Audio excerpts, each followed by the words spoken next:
Well, greetings everyone, and welcome once again to another Wednesday night and our version of the Sports Crib, home of the Sports Crib Network. Wow, it's been a lot of movement around on this free agency as far as football is concerned. We got a lot to talk about tonight, which we will be talking about later. Don Hayes will be joining us after another magnificent trip. This time he went to the island. I'm assuming it's the Big Island, but we'll ask him about that when he comes on. And we're going to talk a little bit about the World Baseball Classic. Very exciting ending, and we'll talk about that. But let's get all our commercial stuff out of the way here. As you can see, if you look for us on Facebook, we're under JE King 3. There's also the Steeler Chronicles as well as the Sports Crib.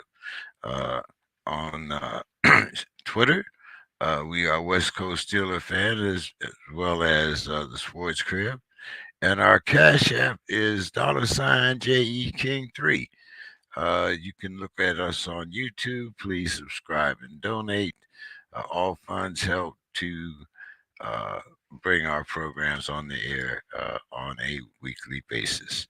With that out of the way, let's start with the death of Willis Reed.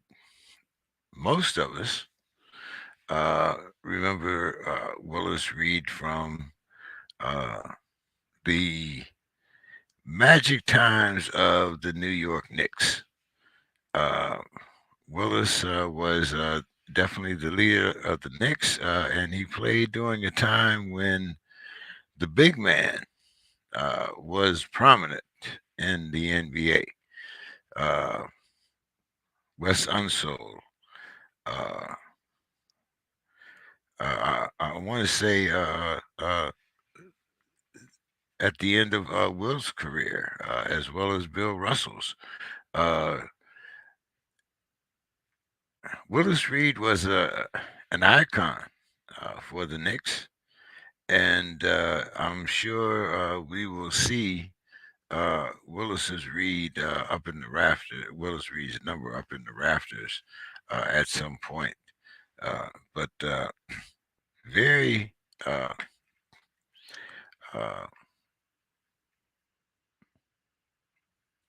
excuse me here for a minute.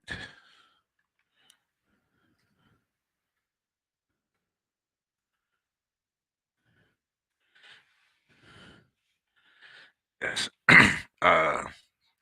He died at the age of 80, and he had some very defining moments. I'm sure Walt Frazier will be a part of the ceremonies as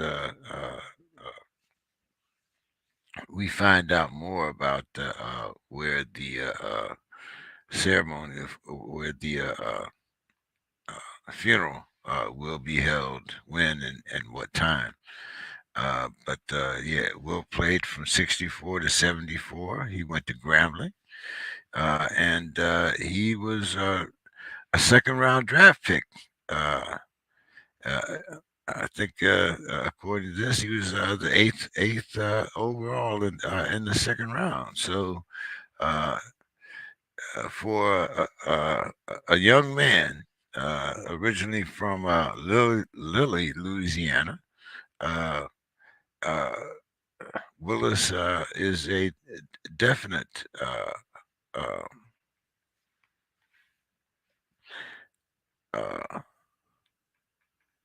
what I want to say, role model. Yes. Yeah.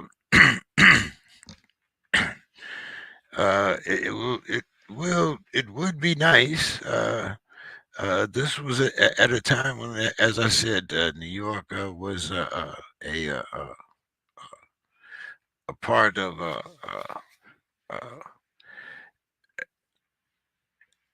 a period when physical basketball was played, and Spike Lee is certainly looking back and wishing that those days were here.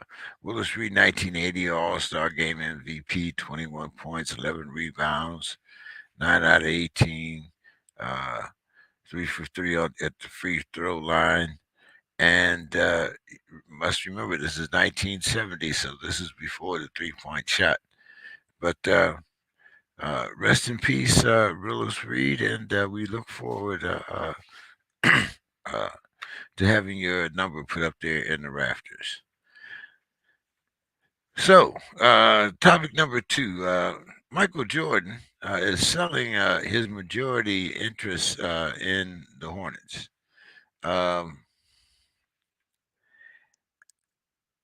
And there's a couple questions here. If you look at Mike, at this stage, Mike looks like he's wore out from the mental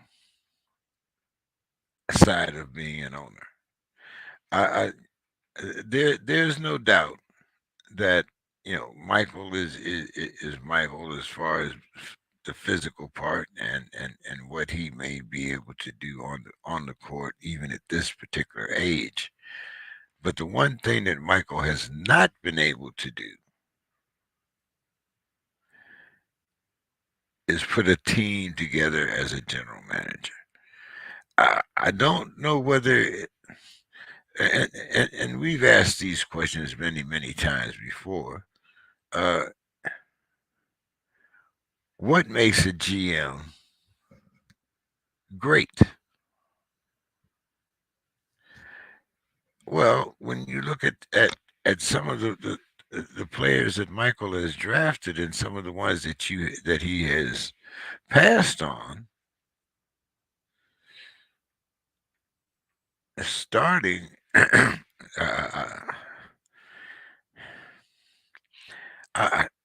I don't know how you define or how a man that plays with such greatness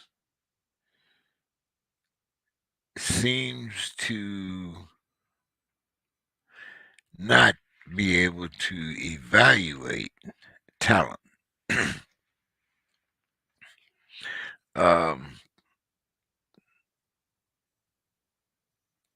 Perhaps it was the fact that he's only played for one team throughout his career and has a certain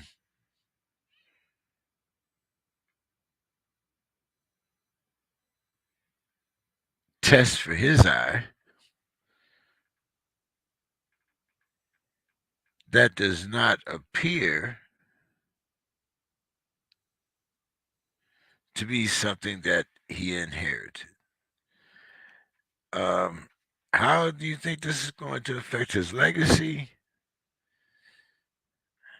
Once again, this is something that remains to be seen. But I think Michael has already taken care of that. You look at the things that, well, there's a movie out now that actually shows how influential his mother was in making his career and him the face of the league as far as the shoe company was concerned. Then we see the documentary earlier about his greatness. So So his legacy is already there. And no one, not even his disastrous time as a GM or as an owner, excuse me, is going to offset his legacy and his greatness. Uh, we will all look at Michael as MJ, the player, not MJ, the manager. So I think his legacy is set. uh, Kyrie decided the other night that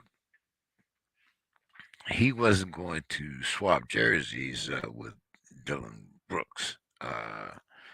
And he said probably the next time. Hmm. Uh, did Kyrie snub Brooks? Well, yeah, as we've all seen, Kyrie is a bird of a different feather. Uh, did Kyrie snub Dillon because he has a ring? Uh, I believe that the Mavericks. I'm not sure what their record is against Memphis, but is it possible that Memphis will be one of the teams that they meet in the playoffs? So let me look up this schedule real quick. Um,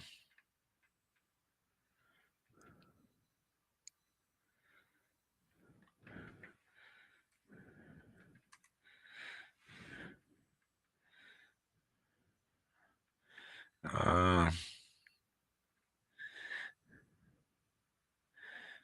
okay, so looking at the standings right now in the West, Memphis is still number 2.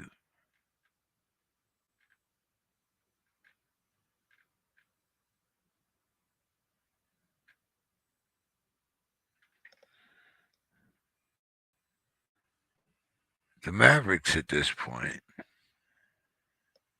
are number 8.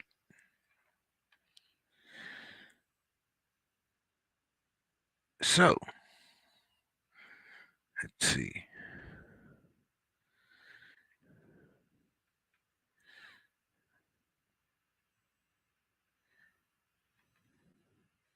So is there a possibility? Let's see. The Grizzlies are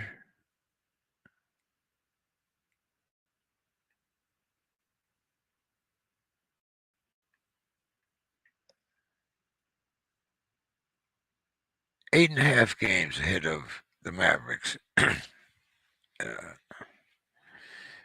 behind the Denver Nuggets. Actually, they're 12 games behind the Nuggets. So, yeah, tied with Oklahoma City. So,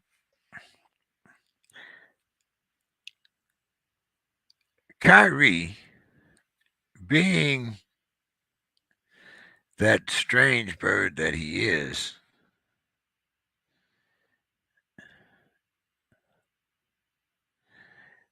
I I find it very difficult to say that he's snubbed Dillon Brooks, but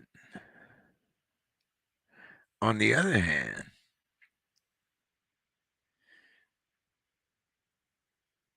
when we talk about those unwritten rules, quote unquote, and we talk about how friendly the players seem to be with each other, then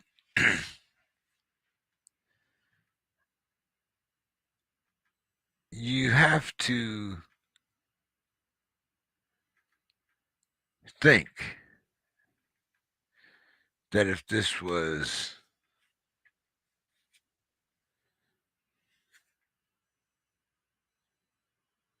any other player, or perhaps someone on any other team, that Kyrie may have had a different reaction. Suppose this had been Bradley Beal that asked him to swap jerseys. Do you think he would have? Like I said, Kyrie is a strange bird. You can't say whether he would or he would not have. So, um, oh, did you get a chance to watch the Clippers game? Paul George, it looks like, is going to miss significant time and may not be available for the playoffs. Now, if Paul George is out for the season and you have to depend upon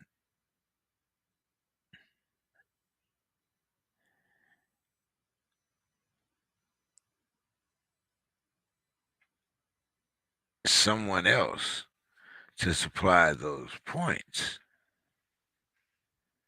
where do the Clippers turn? And turning to their schedule, let's see. The Clippers are right now.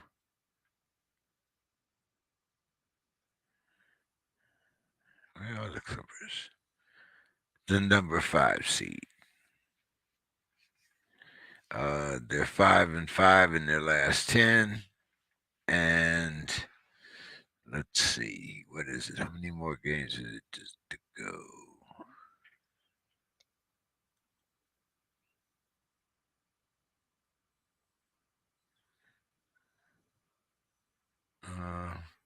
Oh, I'm looking at the Clippers. Okay, they're 38-35.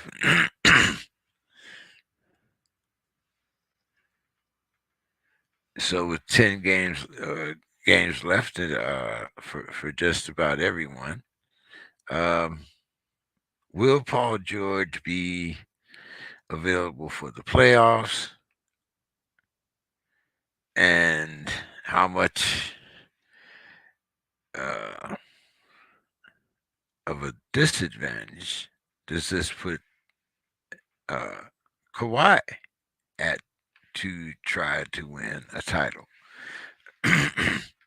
Right now, they are the better of the two teams in LA, but does that make a difference when both will probably be in a one and done situation? No titles for LA this year.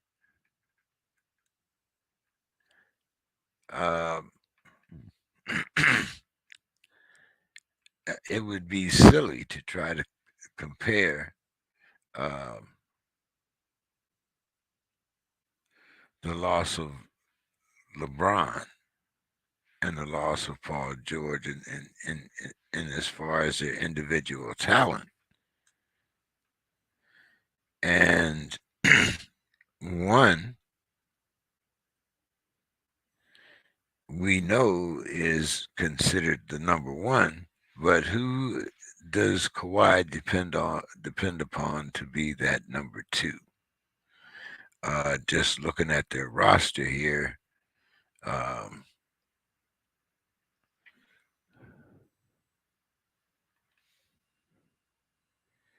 and their depth, the depth chart,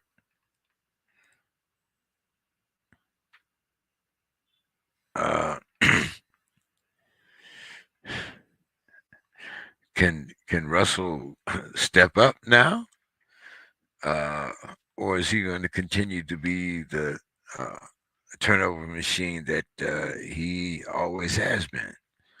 Does the weight fall upon Eric Gordon, and can he maintain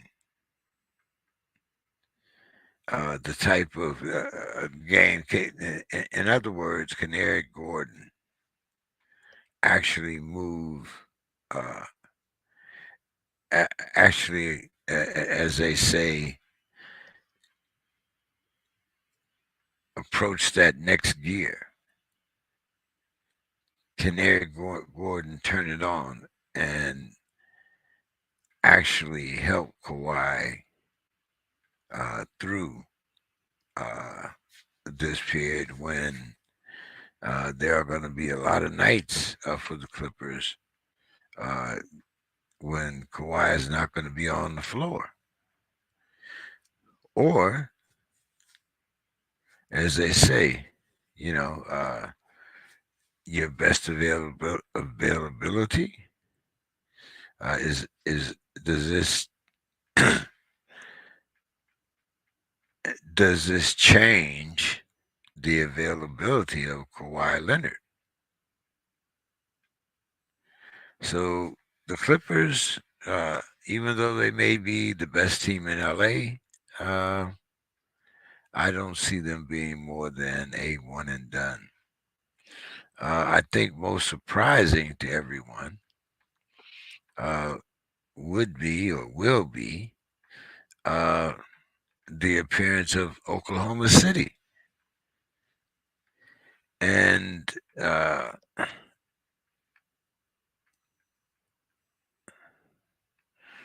see, I'm looking at OKC's roster right now.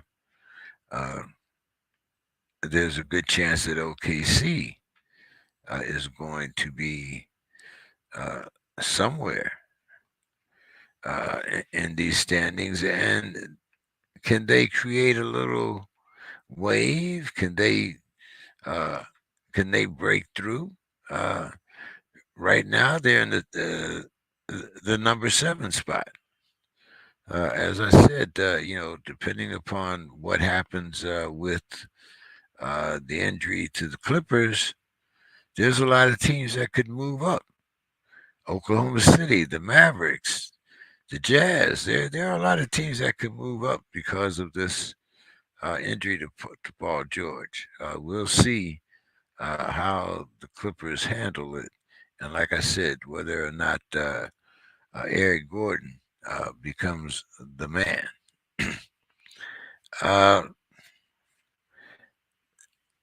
Mr. Scott isn't here right now, but I was wondering, I wanted to get his opinion on exactly what he thought about the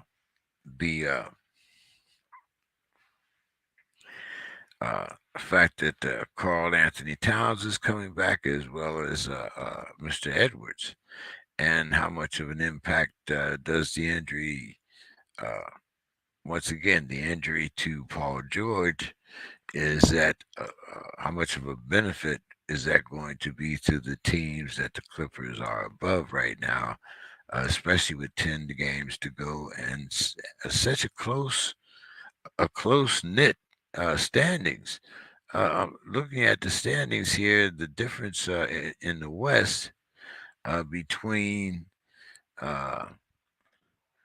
the playoff teams. Let's see, the Lakers are a half game behind Utah.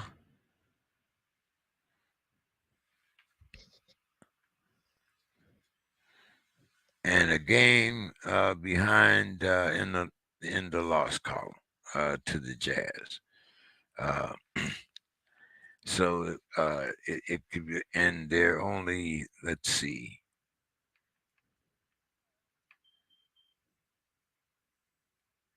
As far as the Timberwolves are concerned,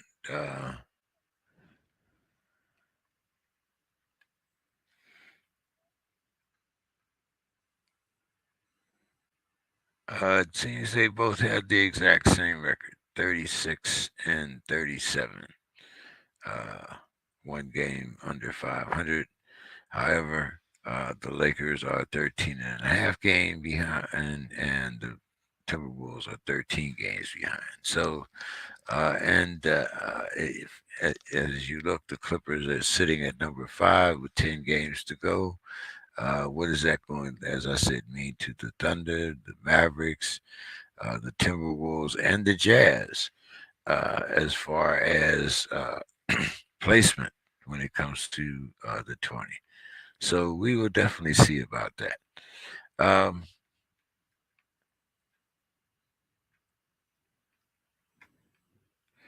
Turning to the East,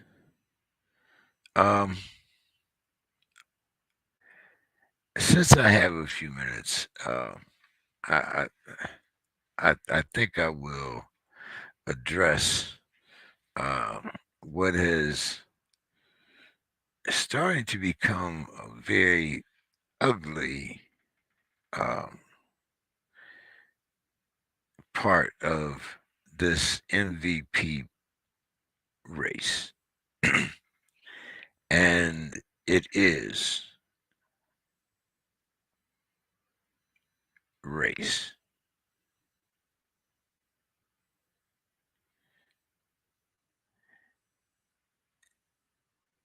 This is a game that has went through tremendous changes as far as the rules and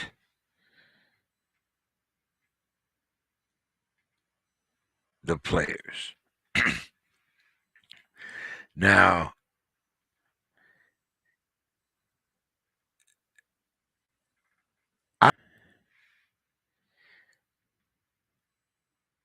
number one, that Jokic is a lock for MVP, but also number two, I think that it's a legitimate competition between Embiid and Jokic. I don't think Giannis is quite in this conversation, even though he's putting up great individual stats. But I think right now the two front runners are Embiid and Jokic. And if things continue the way that they are, I think that there will be a clear-cut winner. Let's not try to bring factors into this that have no reason to be interjected. Let's talk about the game and the game only. Let's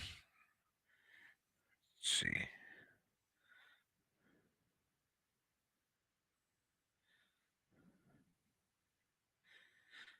Ja Morant is back tonight and he is playing. I think we talked enough about that last week. So I'm waiting for Jeffrey here. Let's see. Did he just text me?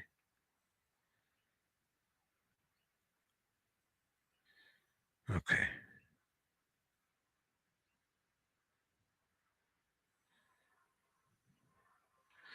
Okay. We should be getting Jeffrey and Don in any minute. So we're going to talk with Jeffrey about the NCAA tournament and how he sees what has been going on with the upsets. Definitely want to talk to him about what's happening there in North Carolina. And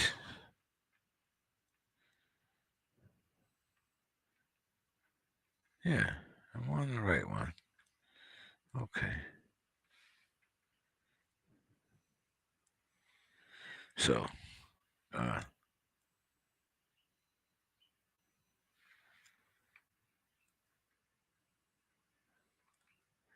all right.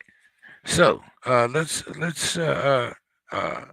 first. I want to talk about Rick Pitino, and he's welcome at St. John's, and his quote unquote was, "I earned it." Have I missed something here? I'm hoping that maybe Jeffrey can convince me otherwise, but this is a 70-year-old man. The only thing that you've earned, Rick, is Social Security.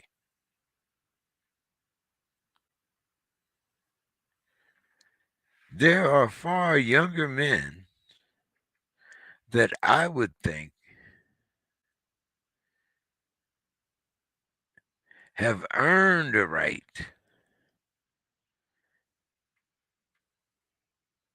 to be considered for this position. Uh, Let me see. Did I miss Jeffrey here? Uh,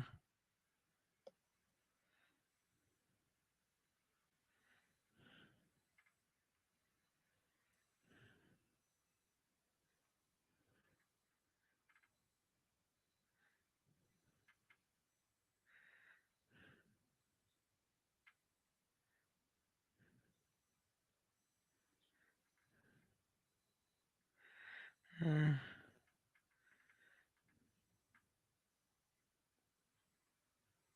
okay. Um,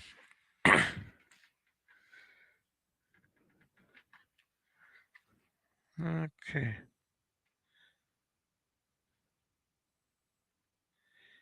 All right.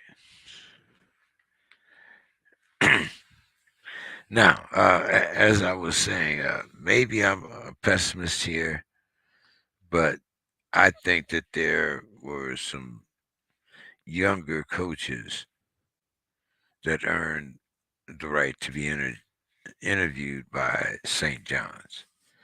Um,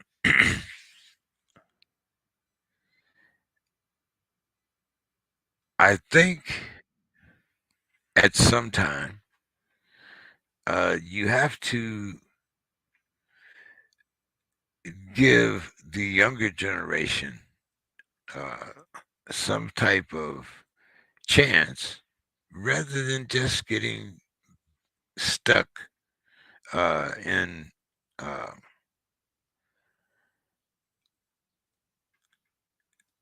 an old rut.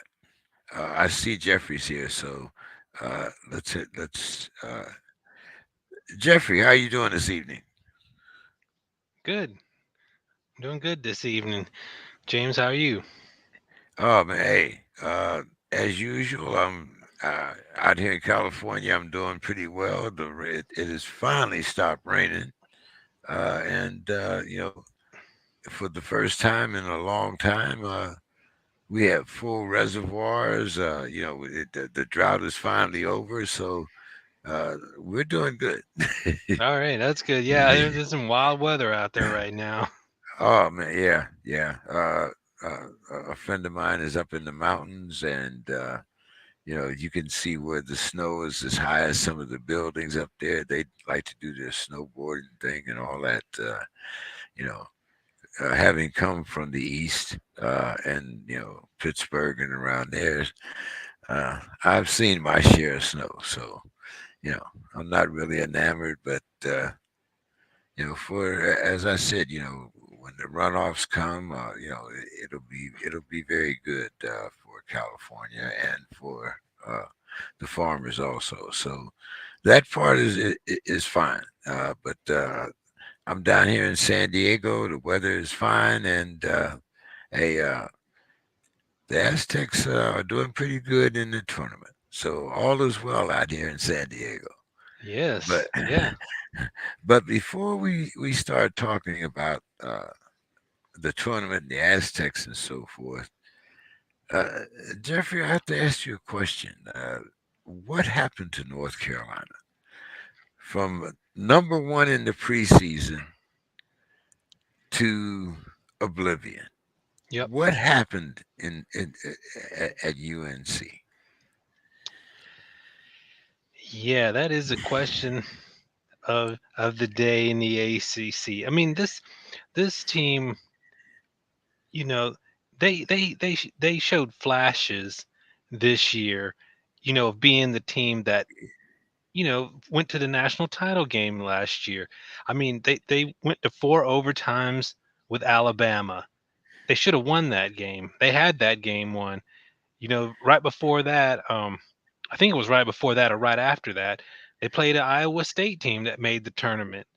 Had them beat until the final uh, minutes. I mean, there were several chances all year for them to close out games, and they just didn't do it.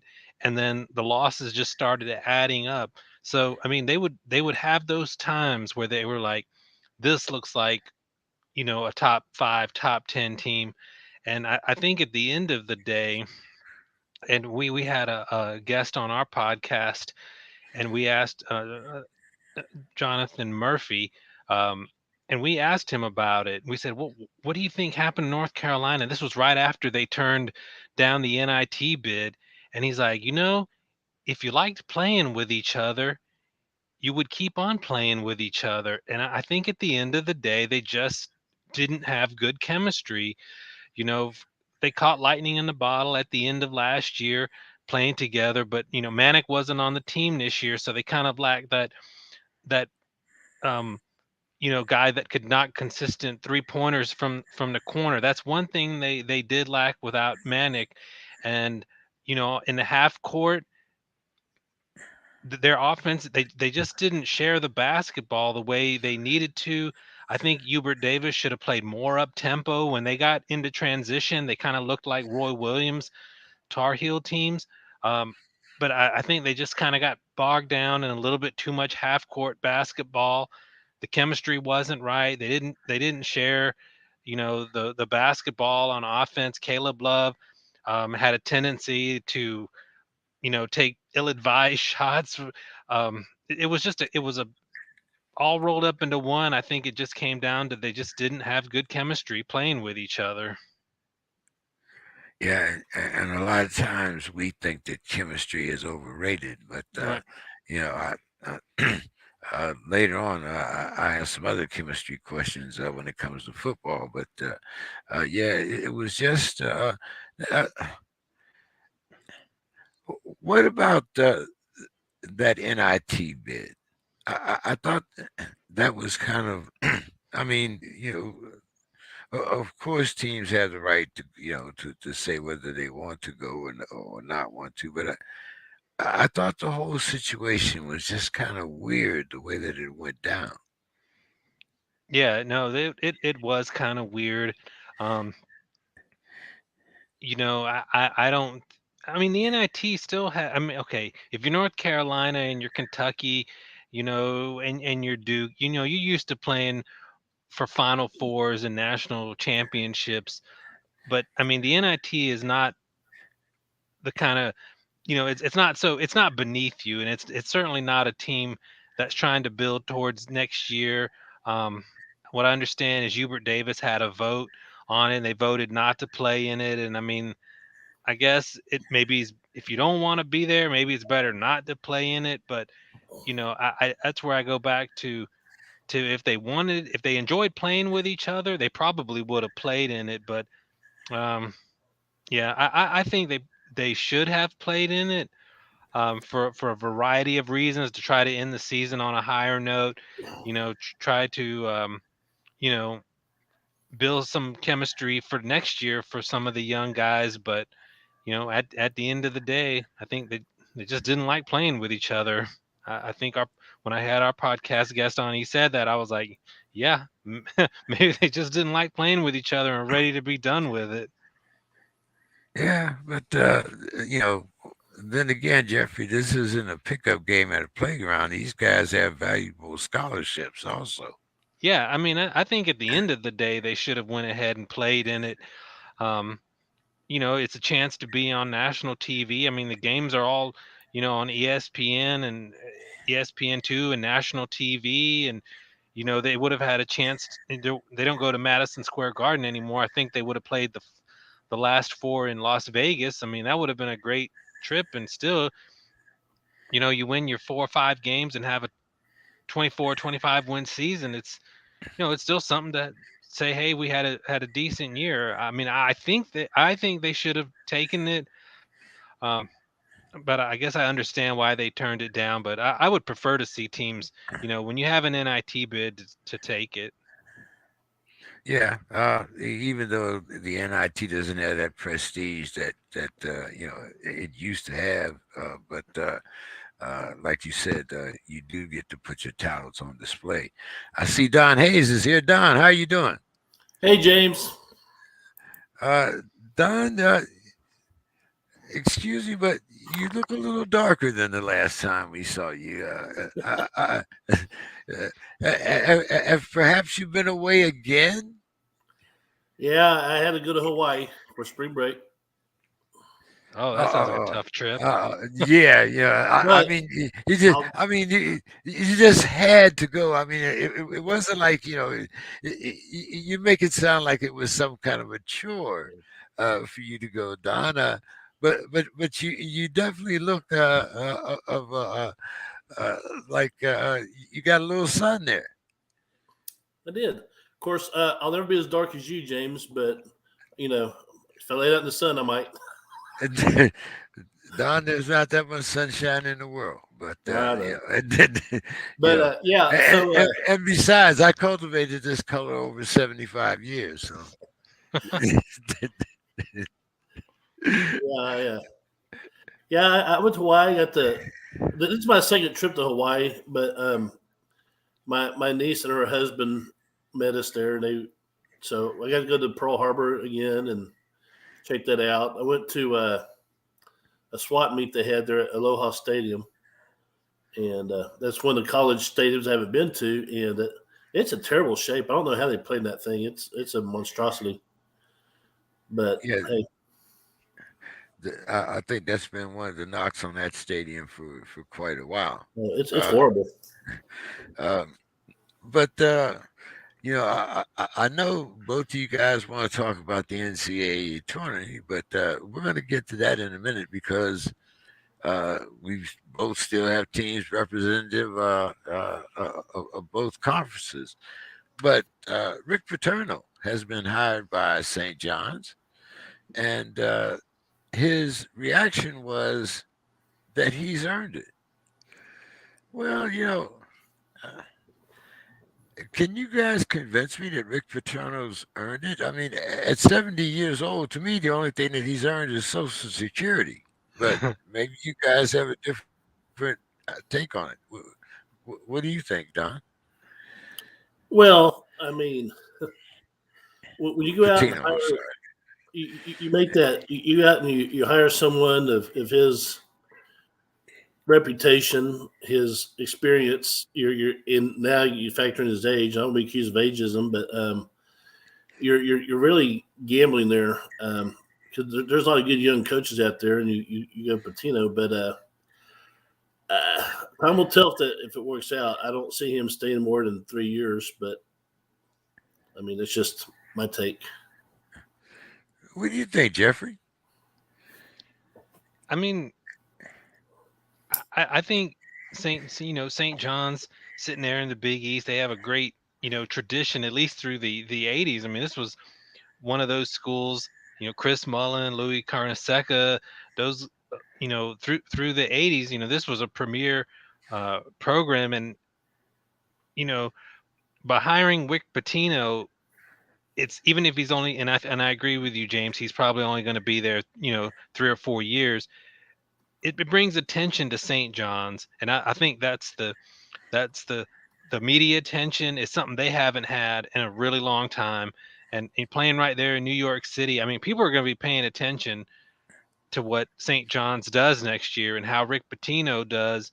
And I mean, as far as him saying he's earned it, I don't know about. I don't know if he's earned it, but I mean, I do think it's an attention grabbing hire, and that's what St. John's need is. I mean, just think if they really start turning into a destination, they could become the school of New York City. I mean, and there's talent in New York City and in the Northeast, and if Rick Pitino gets some of those, I mean, they could look like well, maybe not quite like in the '80s, but I mean, they could be an NCAA tournament team again. Um, so I'm not sure if he's really earned it, but we know he can coach, and we know that they're going to be talked about next year. And I think that's the thing St. John's was really looking for, was to start having that attention on that program again that hadn't been there in a really long time. Um, Jeffrey, need I remind you that the Knicks and the Giants were also good in New York City in the '80s? I mean, Yeah, I'm just saying. I'm just saying. yeah, that's it. uh, Jeffrey, Boston College has uh, extended Coach Earl Grant's uh, job until at least the 28 and 29 season. Uh, was this a good investment for Boston College, Jeffrey? Yeah, I haven't seen the terms of the buyout or anything, but I think it's pretty good. It shows a commitment from Boston College, to say Earl Grant is our guy. We've seen improvement. I mean, he took over a mess from Jim Christian. Boston College was really in shambles, and at the end of the season, the last 4 or 5 weeks, they were playing some of the better basketball in the ACC, and now he can go out and recruit and hit the transfer portal, and say, hey, I'm definitely going to be here. Um, so from when he took over 2 years later, they won 9 ACC games, which isn't a ton, but considering how they've been the last several years, I mean, they're trending in the right direction. He did a good job at College of Charleston. I think if he'd have had another solid season next year, and they finish above 500 in the ACC, I think you would have heard his name come up, for some other high profile jobs. Um, so I think a 2-year extension is nothing. It's nothing crazy. It's not like they extended him by 4 years. The jury's still out if he can get him all the way over the hump. But I think he's shown enough that it made sense for Boston College to make a commitment to him for a couple of more years, because they're better than when he got there, and that's all you can ask right now. Uh, Jeffrey, the Ewing area is, excuse me, the Ewing era is over at Georgetown. But were you surprised that they were able to poach Providence's head coach Ed Cooley? Um, I'm not surprised that Georgetown ended up with a kind of a high profile coach, because we know what that program is capable under the right circumstances, and Georgetown, that's a basketball school. But I am a little bit surprised they were able to get Cooley out of Providence, because Providence is, they're no slouch as a school. I mean, they make NCAA tournament bids. um, they're also playing pretty high level of basketball, and you can win at Providence. They've been to Final Fours, and okay, well, it's been quite a while, but I mean, they're capable of getting to the second weekend of the NCAA tournament. So I am a little bit surprised, um, that they were able to get Cooley, but it does show the commitment of Georgetown, and it's a little bit like the Pitino higher. It caught people's attention. You're in the DC area. If he starts getting some of those players, I mean, Georgetown could turn it around really, really fast. Um, with the transfer portal and his name, we know he can coach. But I am a little bit surprised that they were able to get him out of Providence. Yeah, I can't wait to see some of those great games that I used to see between Georgetown and Pitt. So I'm kind of psyched to see, what Cooley can do. Mm-hmm. Don, Texas makes the Sweet 16. How surprised are you after the way they fired Coach Beard? Well, good question. Beard, you know, I think he got fired 7 games into the year. I think it was. Now, Coach Terry has been around the block. I mean, he's been a head coach before. He has a great team coming up. They've been recruiting real well the last 2 years. So I wish to just go ahead and give the job title to Terry. I read the thing today on one of my message boards that'll probably happen this weekend, but we'll see. But when you go through the turmoil that Texas went through with Beard, and then the guy steps up and he takes the team to a Sweet 16 number 2 seed, beat Kansas twice. So things are looking up for Longhorn basketball. I just they got a tough game against Xavier coming up, I think, Friday. So hopefully they continue their run. Don, would Terry be in this position if Texas didn't go as far as they have? Because these are the same players that Beard had. Yeah, and what people don't realize that Terry recruited a lot of these guys. I mean, yeah. Now, don't get me wrong. Beard is, he was running the show, but Terry has a reputation for an outstanding recruiter. So, and right now the players are they're buying into his system, which is very similar to what Beard. I mean, him and Beard are running pretty much the same program. That's why Beard hired him, brought him along. So, yeah, I think Texas would be probably in the same position if Beard was around. Yeah. I mean, think about it. Terry went undefeated in the Big 12 tournament. Big 12 is pretty good this year. Yeah, I think TCU and Kansas are ranked. Baylor is always tough. Texas Tech is always tough. So the fact that Kansas State is still in. Yeah, Kansas State's had a good season. So the fact that they went undefeated in the Big 12 tournament tells me they're doing something right. Jeffrey, why don't you recap what's happening with the ACC in the tourney? I see the University of Miami is there. Yeah, I would say that the ACC's NCAA tournament starts and ends with Miami, pretty much. Pitt had a good run, though, coming from the play-in game, beating Mississippi State, then putting on a great defensive performance against Iowa State, and then playing their third game in 5 days. They look like they just kind of ran out of gas against Xavier, who just shot the ball. Seemed like they scored every other time down the court. So, of the ACC teams, not named Miami, I think Pitt can feel pretty satisfied with how their tournament went. North Carolina State went about as we expected. I mean, they had the scorer Tre'Quavion Smith, but they struggled defensively all year, and Creighton, with the way they can score, just kind of kept them at arm's length the whole way. Virginia was kind of a stunner in a way that they lost with Kihei Clark. You think when you have a upper class point guard who's been through it all, won a national championship, and he makes that mistake at the end of that game, throwing it away for Furman to catch it and score on that 3-pointer was kind of a stunning end. I mean, I think they had a chance to get to the second weekend. I don't think they would have been able to beat Alabama, but the way they lost that game was definitely a surprise. You look at Duke.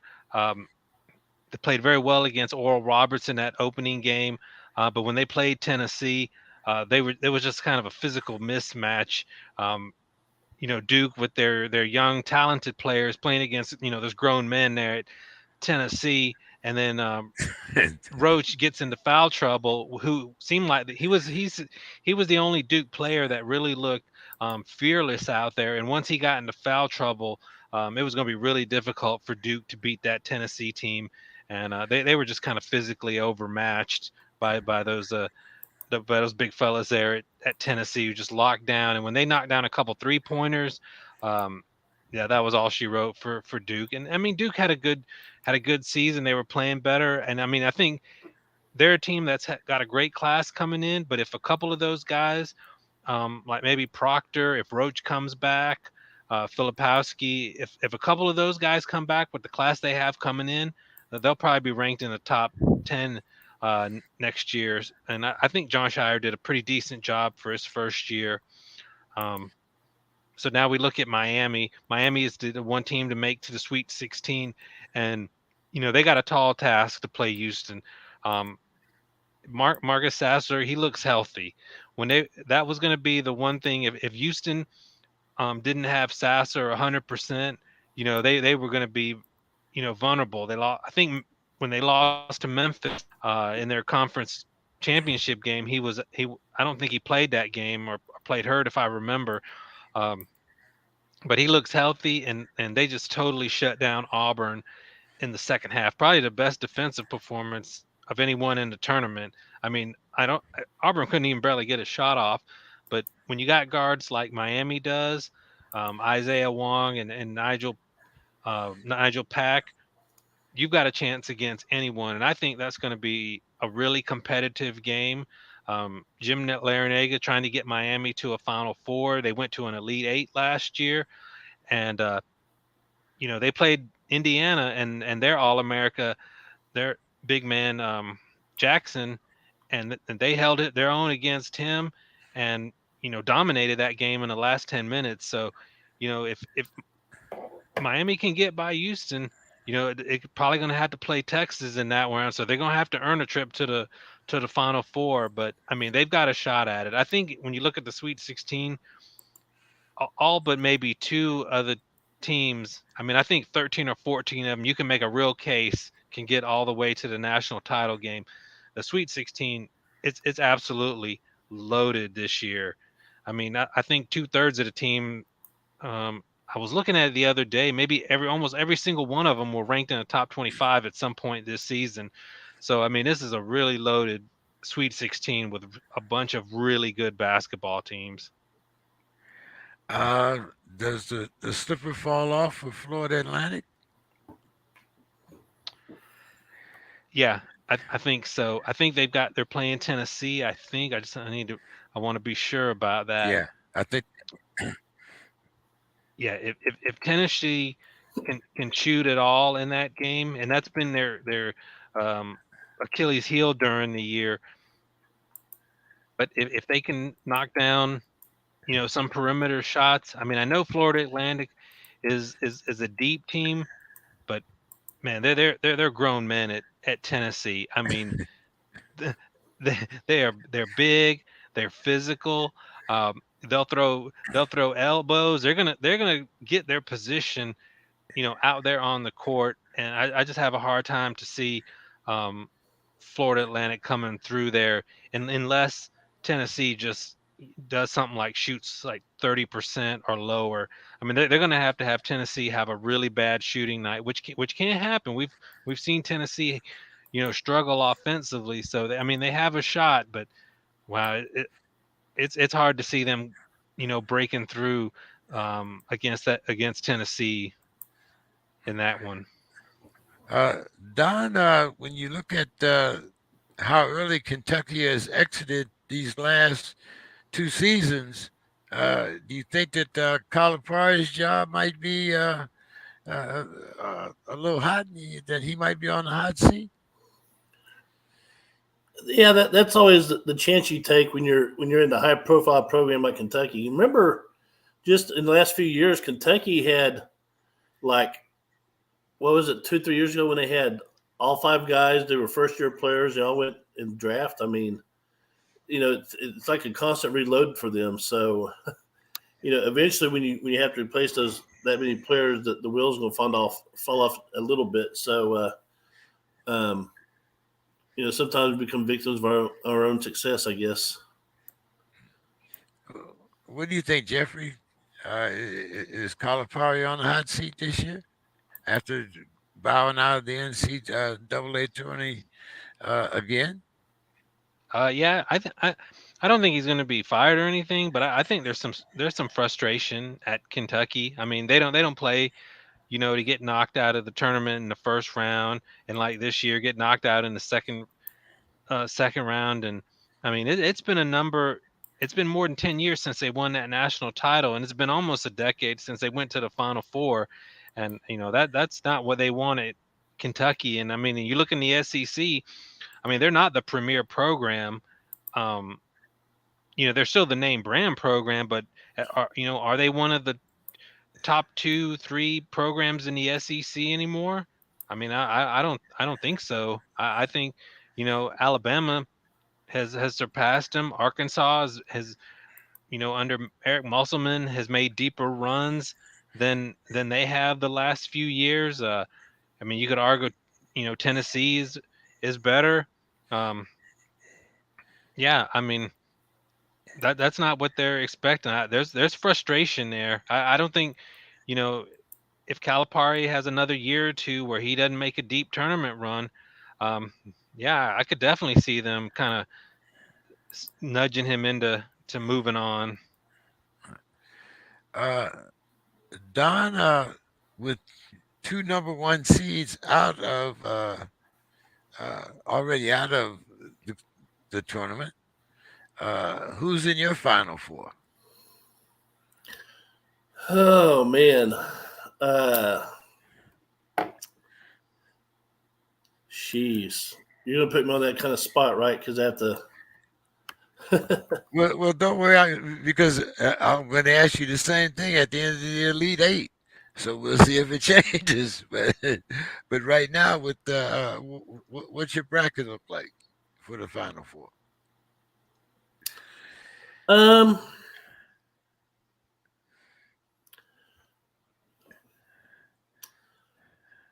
I would have to say probably UConn, Gonzaga. I'm gonna throw my Longhorns in there, and then that final one.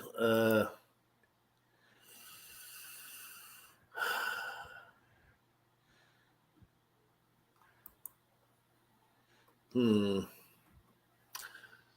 I'll throw Tennessee in there.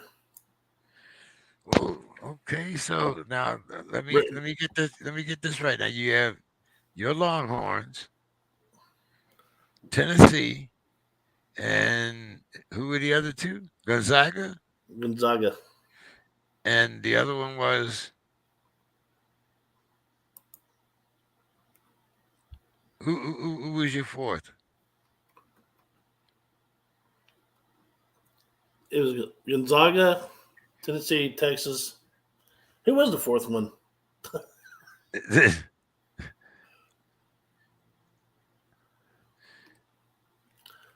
I'm having a brain fart. I can't remember who I just picked because I was under pressure to pick them. But Okay. Well, so you have no I don't have Alabama.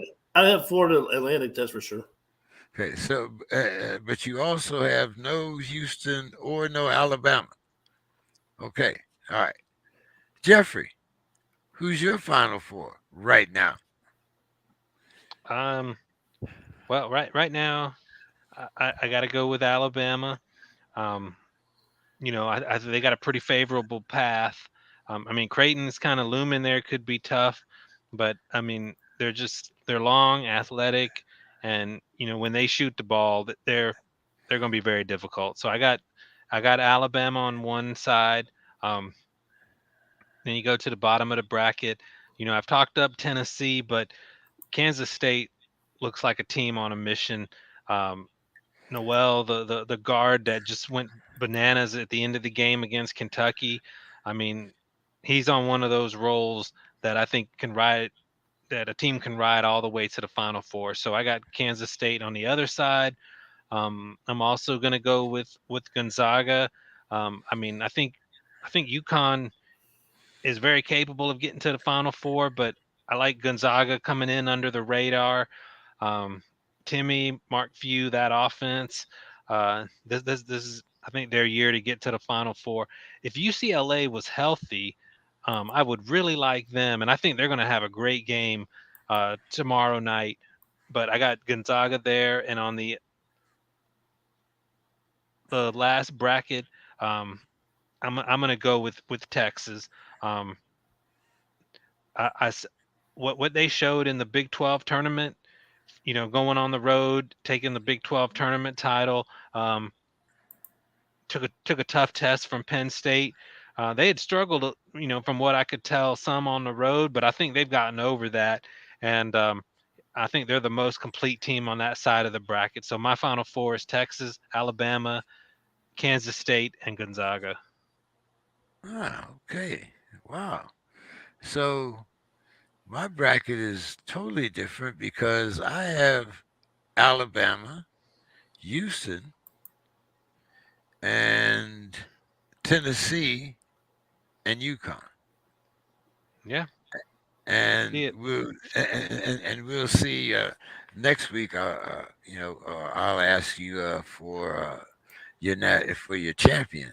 But right now, we'll be content with your Final Four. Jeffrey, as always, good talking with you, man. Any final thoughts for us tonight, and tell everybody where they can find you on social media? Yeah, you can find me at Talking ACC Sports.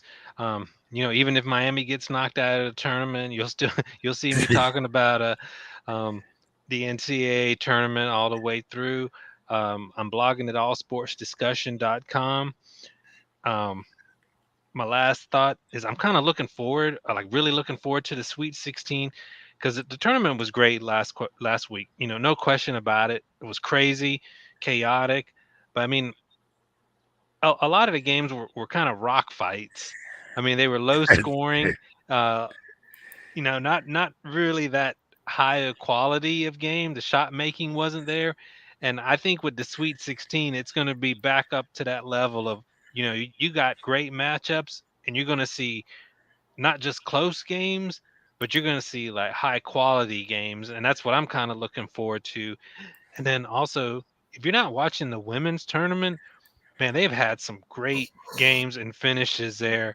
I mean, take a look at some. I mean, I know South Carolina is the prohibitive favorite, but below them, there have been, you got um, Stanford going down as a number one seed. Miami, the Hurricanes knocking off Indiana as a one seed. I don't think Indiana Hoosier fans want to see a Miami Hurricane for the rest of their life after this weekend. Got knocked out in both the men's and the women's tournament. But I mean, that's a lot of fun to watch the women's tournament too. They've had some great games. How did you enjoy watching that LSU team, Jeffrey? Yeah, they got that coach Mulkey, I think from Baylor. Yeah, she's turned them into a top 5 team. So I mean, that didn't take long for her to turn LSU around. Actually, the one player, Reese, I'm trying to think, Adeline Reese. Uh, Her father was actually my Uber driver this week. Took me to one of my appointments. I'm going to try to get him on the sports crib next Oh week. wow, that's cool. Yeah, yeah. So you never can tell who might be driving you when you take one of those lifts or Uber. Wow, that's crazy. Yeah. His daughter's playing in the women's tournament, and he coaches Pop Warner football out here in San Diego. So hopefully we can get him on next week. And Jeffrey, we hope to get you back soon, whatever next week if possible, or the week after, whichever it could fit your schedule. You just let us know. Okay, Uh, yeah, sounds good. all right, Jeffrey. Thank you so much, man. Good hearing from you. And as I said, let us know whether we can get you next week or the week after, or at least while the tourney's going on. Let us know. Okay, yeah, thanks for having me. Enjoy it as always. All right. Have a good night. Uh, Don, let's talk a little NFL. How's that? All right. It seems that Magic is going to join a group with 76er owner Josh Harris. They've been assembled to bid for the Commanders. And we also have a Canadian billionaire whose name that only probably Bill can pronounce that is also in the mix. Don, do you think that the NFL will finally part ways with the Snyders? Well, I mean, there's a lot of people who've been waiting for that for many years. But Back when they had another name. yeah, but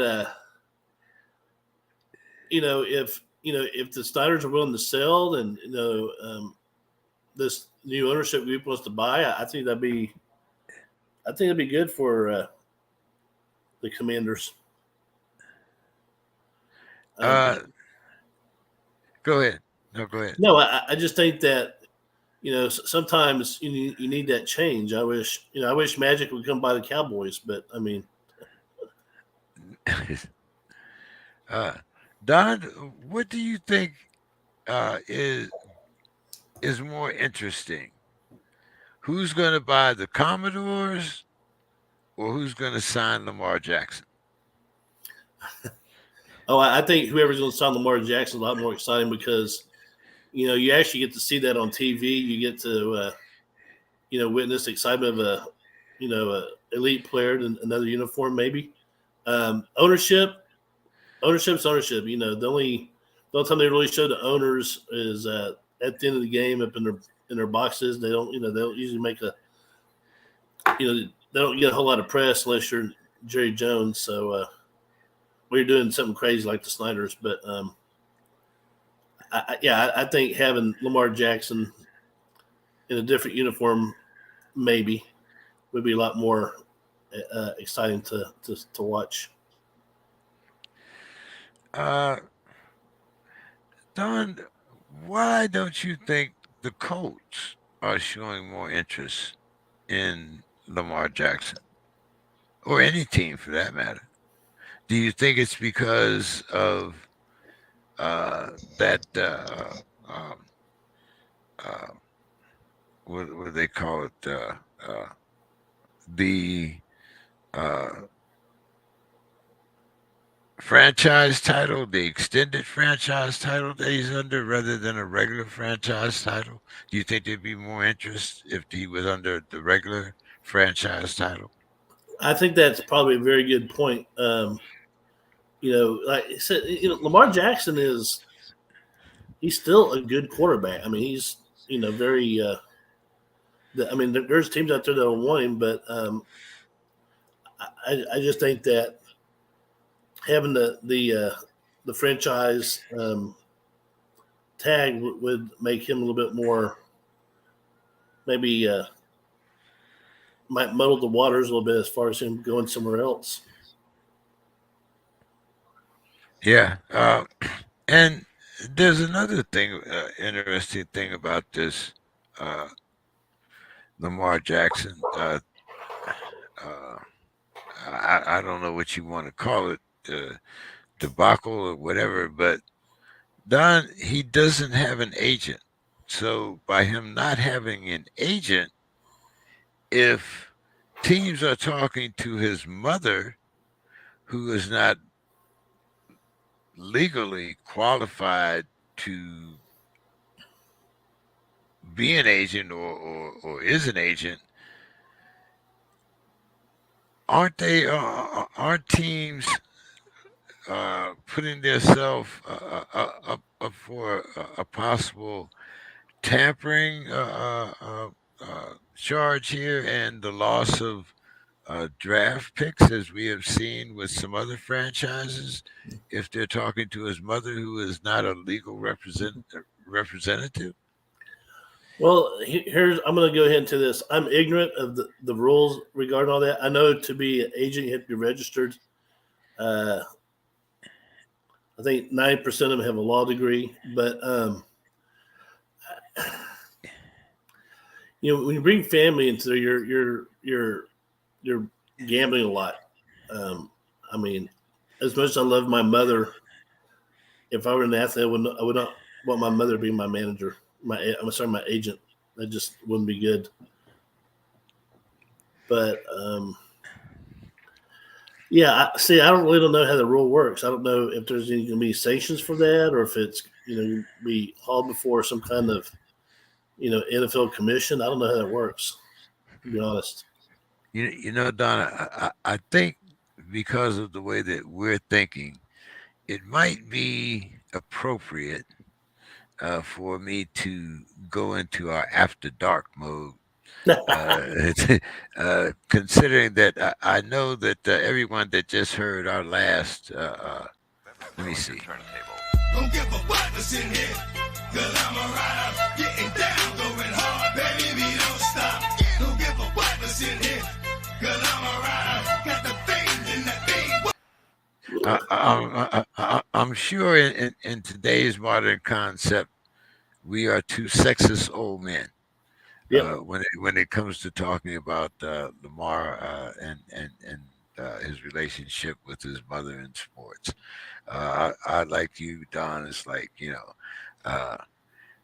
not just my mother, my father, my godson, my dad. I think it's bad when you mix family and business, especially if there's a chance for that business to go sour. Yeah. Yeah, so, unless your last name is Ford or Bezos or Musk, yeah. I mean, but if you look at the history of the Ford family, there's plenty of conflict. You look at the Vanderbilts. I mean, you can go through any of the Rockefellers, any of them, and find internal conflict.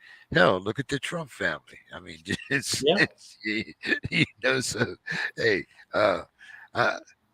getting in bed with your family sometimes is they're just a little too close, if you understand what I'm saying. Like I said, family is not something that I think you really want to, like I said, incorporate into business.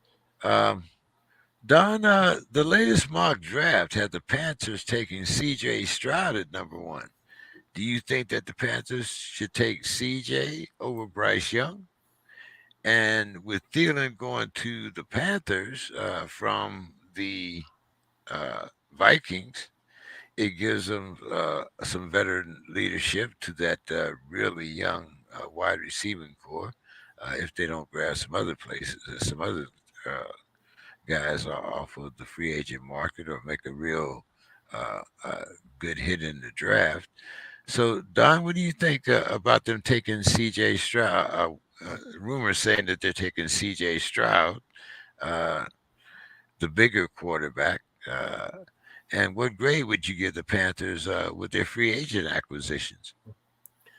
Okay, so if the Panthers take C.J. Stroud or Bryce Young, they made a great pick. Either of those quarterbacks would be a good pick. You said CJ's a little bit bigger, a little bit heftier. That might be, the determining factor because NFL, it's a long season and one is 6'3". I think CJ may be around 6'3", and Stroud. Bryce is 5'10" plus, whatever they measured him at the combine. So that might be the determining factor. I know that both are dynamic players, and I think both will do well in the league. The fact that the Panthers went ahead and got Thielen is, to me, a huge step. So a later grade, I would give that would be like a solid A. Okay. Let's talk about Bryce Young for a moment here, Don. You said he'd be a great acquisition. We saw a guy, I want to compare him coming out to Kyler with Arizona. similar in height. I think he's much more accurate. Um, but like Kyler, he does. He is able to run. So, what do you think for Bryce? Do you think? Let's see. So, who would be the next? Do you think he would fit into a coach situation? Yeah, I think so. That's a like I said, anywhere these guys end up will be a good fit. If one goes to the Panthers, one goes to the Colts. Panthers and Colts will come out as winners. I was trying to see if we had a draft order here, but I believe it's well, we know the Panthers have the number one, but I believe it's the Cold Source or somebody else that's uh, up there for number two, but I'm not sure. Uh, so let's see. Where am I next here? Okay. Um, Brandon Cooks to the Cowboys. This is the fifth team in his career. I believe he's 3 years with the Saints, 3 years with the Texans, and I want to say 2 other stints. But what do you think, Don? Is this an upgrade for the Cowboys, or is this a chemistry experiment? Well, it could be a little of both. I mean, one doesn't exclude the other in this case. He's a solid player. He's very sound. Probably not as fast as he once was, but that's just comes with playing a game. But I think that it's going to be an upgrade just because he's a great player. Chemistry experiment, possibly, yes. So I think 2 things be true at once. Well, then that brings us to Dak. Because you still have CD Lamb there. Brandon Cooks will undoubtedly be a number 2.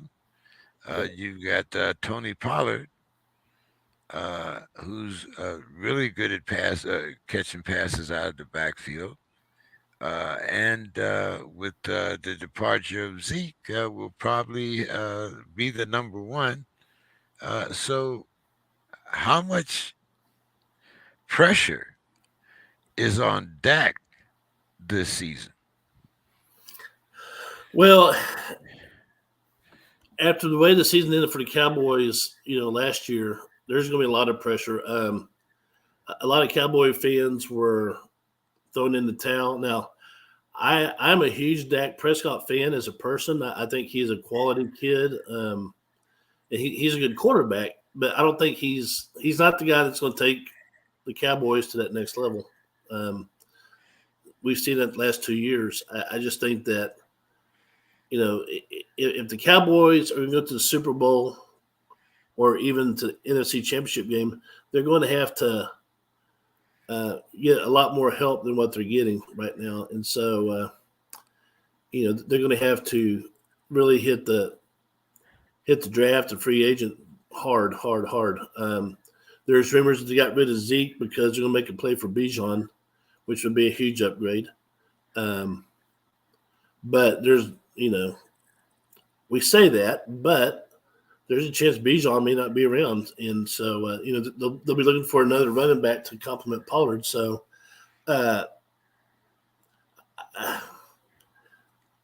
just think that the NFC East, as long as Dak is at Dallas and Jalen Hurts is at the Eagles will always be a notch ahead. Well, that was my next question, Don. The Eagles are still better than the Cowboys in the NFC East. Is that a statement of fact or is that a question? Well, that's a statement. Until proven otherwise, that the Eagles are are the team to beat in that division. Okay. Don, how do the Packers know that Jordan Love is ready? Well, or they're just going to get rid of freaking Aaron Rodgers? Yeah. I think Jordan Love will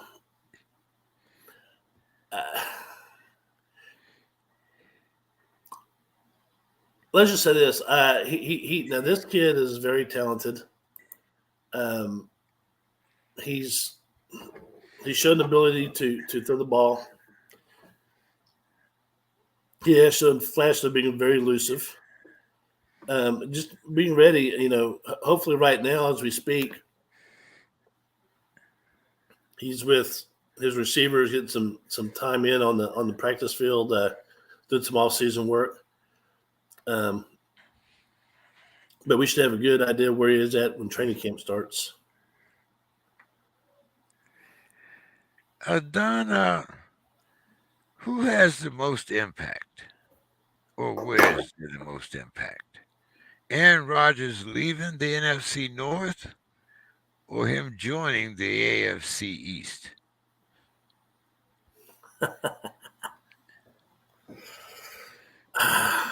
And where do you rank Aaron among the AFC quarterbacks if Tua is healthy? Oh, I think as far as the AFC quarterbacks, he'll definitely top 5. But the thing is he going to have that wherever if he ends up in the AFC? Is he going to have that supporting cast he had at Green Bay for all those years? Sometimes you bring a new guy to your team, but he's a veteran.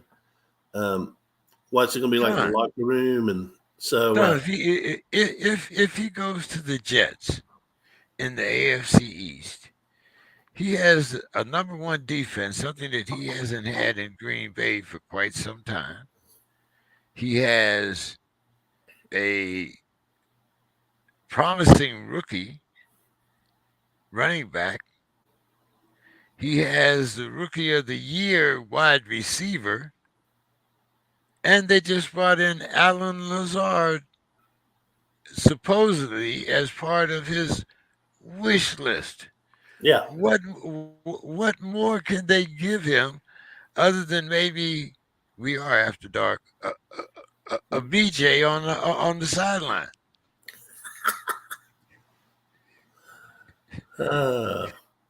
Yeah. So you're talking about AFC. Now, if you're talking specifically the Jets, yeah, he's got a good deal throwing. The only thing is developing that chemistry. You can be surrounded by great players and still fall straight in their face. I mean, you have to earn their trust. You just don't step in and say, "Okay, I'm here, let's win." You have to develop those relationships. Isn't that why he brought in Lazard? Well, yeah, but that's one person. I mean, you got to. It's a team game. You got to connect with everyone on your starting offense. Even your linemen. I mean, that's just the way those things work. I mean, he can come in and be a big dick, and the guys won't be inspired. Don, right now, every Sunday he will be the headline. The Jets will be the headline on the New York Post. Yes. If he goes with that relax in New York City, it's not going to be taken well. No. Do you think that he is thick-skinned enough to take the pressure of the New York press? Oh, well, I mean, the press, I mean, he's pushing 4 years old. The press should be the last thing he should be worried about. I think that the younger you are, the more you're worried more about the press and social media. I think he's just looking for a place to go after game and do his hot yoga and do mushrooms or whatever he's doing nowadays and hanging out with. Ayahuasca. Yeah. Yeah, he's graduated from shrooms, Don. He's on a different level. So where do you rank him among assuming that he's going to New York? Where do you rank him among the AFC East quarterbacks? Is he ahead of Josh Allen? Is he behind Tua?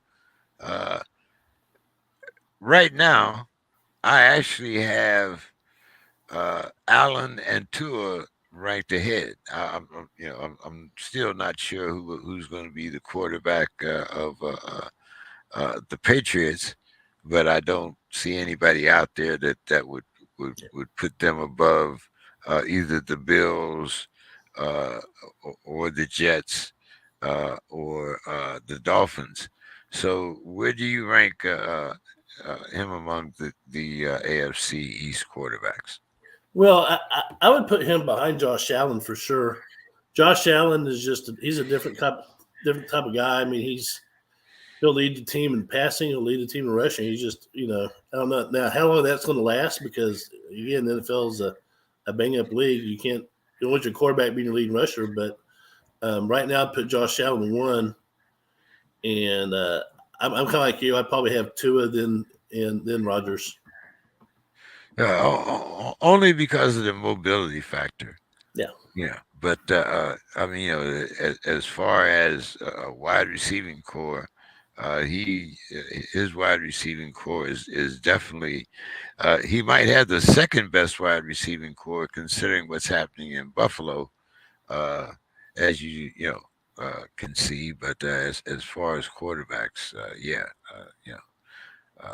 the Jets right now do seem to be leading the East as far as their wide receiving quarterbacks. I'm not sure about the re-signing of their running backs, even though they both were very reliable, but we'll see. So Don, give us your final thoughts, and you want to give us a score on that Texas game? I think Texas wins it by 5. I'm not going to give the actual score. Okay, but Texas by 5. Yeah, about 5. Okay, all right. I'm going to I'll look up the Vegas odds there in a minute. But so your final thoughts there, Don, for this evening? Final thoughts. Well, it's good to be back from Hawaii. When I left, it was 86, sunny. I came back home to San Antonio. It was cloudy and 52. All my coworkers, spring break, didn't get much spring. They got the last. All they got was the break, huh? Yeah, they got the last bite of winter. But yeah, it's to be back. Good to be back home and be back on the show. And I'm sorry we're missing some of the other guys, but maybe they'll come back next week. Yeah, we'll definitely have Reggie will be back next week. Bill is still doing his thing with the draft. As I said, maybe we'll have Jeffrey back. Looking forward to having the Daily Dose back. And for those of you that Don, Demetrius' wife, has been moved to the hospice, and they're keeping vigil. So our thoughts and prayers go out to Demetrius. Yeah, definitely.